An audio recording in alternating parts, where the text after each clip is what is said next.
ગરબાડા તાલુકાના શ્રમિકો જ્યારે રેલવેની કામગીરી કરી રહ્યા હતા એ ખોદકામ દરમિયાન અંડરગ્રાઉન્ડ જે હાઈ વોલ્ટેજની લાઈન પસાર થઈ રહી હતી ત્યારે એ લાઈન અડી જતાં એમનું ઘટના સ્થળે બંને શ્રમિકોનું મૃત્યુ થયું છે।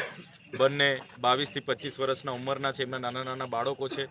ત્યારે એ બાળકો એમના પરિવાર નિરાધાર બની ગયો છે। પરિવારમાં જે કમાનાર વ્યક્તિ હતા એમનું જ મરણ થતાં એમના પર આફતનો આપ તૂટી પડ્યો છે। આ દુઃખની ઘટનામાં પરિવારને સાંત્વના પાઠવા માટે એમના પર આવી પડેલી આ દુઃખદ ઘટના છે એમાં પ્રકૃતિ એમને શક્તિ આપે એના ભાવરૂપે આજે અમે મળવા માટે અહીંયા આવ્યા છે।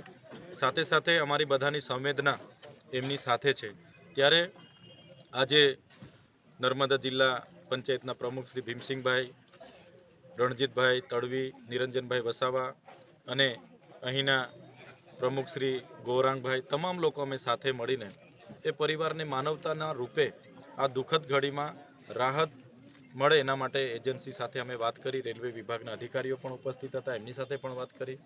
ત્યારે માનવતાની રાહે એ લોકોએ આ પરિવાર પર આવી પડેલી દુઃખદ બાબતને ધ્યાનમાં રાખીને માનવતાની રાહે એમણે સ્વયંભૂ બધાના આગ્રહ પ્રમાણે એમને એમના કંપની અને રેલવે વિભાગ દ્વારા દરેક પરિવારને 50-50 લાખ રૂપિયા આપવાની, વળતર પેટે આપવાની એમણે જોગવાઈ કરી છે। ત્યારે આજનો જે મૃત્યુ પામ્યા છે એમના પરિવાર સાથે અમારી સંવેદના છે ને એમની ડેડ બોડીને હવે અહીંથી પીએમ કરીને ગરબાડા ખાતે મોકલવા માટે જિલ્લા પંચાયત નર્મદા સબવાહિની પણ મોકલી છે। ત્યારે એમને આજે ત્યાં અંતિમ ક્રિયા માટે અહીંથી હવે રવાના થશે।